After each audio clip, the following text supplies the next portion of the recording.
जो मर्द अपनी बीवी के दिल से निकली दुआओं का हकदार बन जाता है ना, उसके दरवाजे पे फिर दौलत भी खुद चल कर आती है, सुकून भी, और ज़िंदगी में खुशहाली भी होती है उसके। और इसमें फिर अल्लाह भी बरकत डालता है, क्योंकि ये रिश्ता इतना बबरकत है। याद रखिए, हमारा दीन भी हमें अपने से जुड़ी औरत को खुश रखने का कहता है, उसकी इज्जत करने, उसके साथ हुस्न सलूक से पेश आने। और अगर आप ऐसा नहीं करेंगे तो फिर आप अपनी बीवी से निकली बद्दुआओं के भी हकदार बन सकते हैं।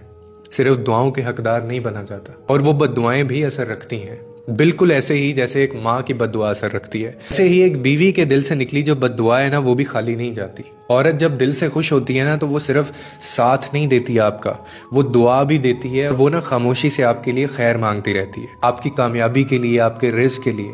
और यही दुआएं इंसान की ज़िंदगी में वो दरवाजे भी खोल देते हैं जो शायद कभी आपकी कोशिशों से ना खुलें। अगर एक और बात भी है, जब उसी दिल को तोड़ा जाता है, उसकी इज्जत को नज़रअंदाज किया जाता है, उसके जज्बात को अहमियत नहीं दी जाती है, तो वही दिल फिर दुआ की बजाय आह भी बनते हैं। वही दिल फिर दुआ की बजाय बद्दुआ में बदलते हैं। और याद रखिए, बद्दुआएं हमेशा ऊंची आवाज़ में नहीं निकलती, कभी कभी वो खामोशी में भी आसमान तक पहुंच जाया करती हैं। क्योंकि रिश्ता सिर्फ साथ रहने का नाम नहीं होता, ये निभाने का नाम होता है, दिल जीतने का नाम होता है। और जो मर्द अपनी बीवी के दिल में जगह बना लेता है, वो सिर्फ एक रिश्ता नहीं जीतता, बल्कि वो फिर अपनी दुनिया भी संवार सकता है।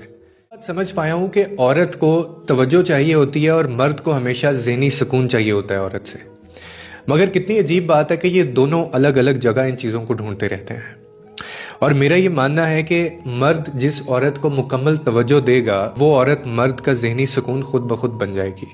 और अगर मर्द औरत की तवज्जो दिए बगैर ये उम्मीद लगा ले कि उसका ज़हनी सुकून वो क्यों नहीं बन पा रहा, तो ऐसा मुमकिन ही नहीं है।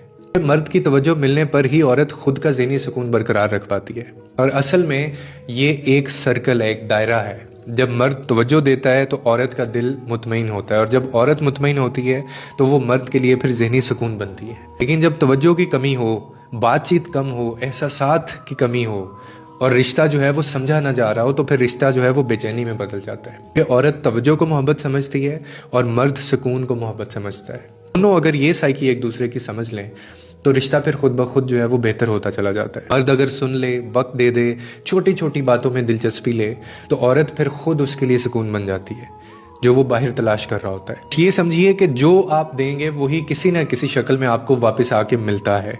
अगर आप तवज्जो देंगे तो औरत आपको सुकून देगी। अगर यही बैलेंस ना रहे, आप उसको तवज्जो नहीं दे रहे हैं, आप उसको नहीं समझ रहे हैं, तो ये चीज़ आपको बेसुकूनी की सूरत में मिलेगी। इमोशंस के अलावा मर्द से कुछ नहीं चाहती है।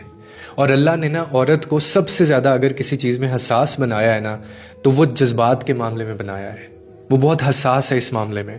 जब आप उसके इन जज्बात के साथ खड़े हो जाते हैं ना, तो बिलीव मी, वो औरत फिर सारी ज़िंदगी आपके साथ खड़ी रहती है, और वो आपकी नाइंसाफ़ियों को भी बर्दाश्त कर लेती है। वो सारी चीज़ें भूल जाएगी। अक्सर सेशंस में मेल पार्टनर्स मुझसे जब ये पूछते हैं कि हम फिर क्या करें, तो मैं कहता हूँ कि आप सिर्फ एक काम करें, बाकी सारे काम आप छोड़ दें, बाकी सब चीज़ें आप छोड़ दें। आप सिर्फ एक काम करें कि आप उसके जज्बात को समझें। वो जो एक्सप्रेस कर रही है, आप उसको सुन लें, समझ लें। कभी भी उसके साथ बहस में ना जाएं, क्योंकि असल में औरत को दलील नहीं, ताल्लुक चाहिए होता है। हम उसको दलीलें देना शुरू कर देते हैं। वो ये नहीं देखती कि आप कितने दुरुस्त हैं, आप कितने लॉजिकल हैं। वो ये महसूस करती है कि आप कितने मौजूद हैं उसके साथ, आप कितने अवेलेबल हैं उसके इमोशंस के लिए। और जब वो बोल रही होती है तो उसको ठीक करने की नहीं, उसको सुनने की ज़रूरत होती है, क्योंकि सुना जाना ही उसके लिए सबसे बड़ी तस्कीन होती है।